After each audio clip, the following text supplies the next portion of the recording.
1916, Pancho Villa raided Columbus, New Mexico. Rampaging through the town, he and his gang killed 17 American soldiers and civilians. President Woodrow Wilson, like many Americans, had admired Villa. Now, however, the bandit needed to be punished. Wilson's advisors urged him to send troops into Mexico to capture Villa. For a power as large as the United States, they argued, not to strike back at an army that had invaded its territory would send the worst kind of signal. Furthermore, they continued, many Americans saw Wilson as a pacifist, a principle the public doubted as a response to violence.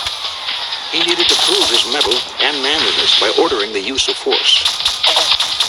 The pressure on Wilson was strong, and before the month was out, with the approval of the Carranza government, he sent an army of 10,000 soldiers to capture Pancho Villa. The venture was called the Punitive Expedition, and its leader was the dashing General John J. Pershing, who had defeated guerrillas in the Philippines and Native Americans in the American Southwest. Certainly Pershing could find and overpower Pancho Villa. The Punitive Expedition became a sensational story, and carloads of U.S. reporters followed Pershing into action. The campaign, they wrote, would be a test of American power. The soldiers carried the latest in weaponry, communicated by radio, and were supported by reconnaissance from the air.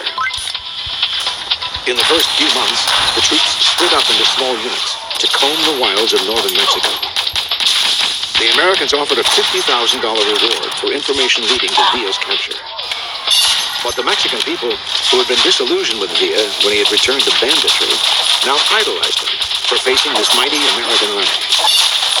They began to give Pershing false leads. Villa had been seen in this village or in that mountain hideaway. Airplanes would be dispatched, troops would scurry after them, and no one would ever see him. The wily bandit seemed to be always one step ahead of the American military. By the summer of that year, the expedition had swelled to 123,000 men. They suffered through the stultifying heat, the mosquitoes, the wild terrain. Trudging over a countryside in which they were already resented, they infuriated both the local people and the Mexican government. At one point, Pancho Villa hid in a mountain cave to recover from a gunshot wound he received in a skirmish with the Mexican army. Looking down from his eyrie, he could watch Pershing lead the exhausted American troops back and forth across the mountains, never getting any closer to their goal. All the way into winter, Villa played his cat-and-mouse game. Americans came to see the affair as a kind of slapstick farce. In fact, they began to admire Villa again, respecting his resourcefulness in eluding a superior force. In January of 1917, Wilson finally ordered Pershing's withdrawal.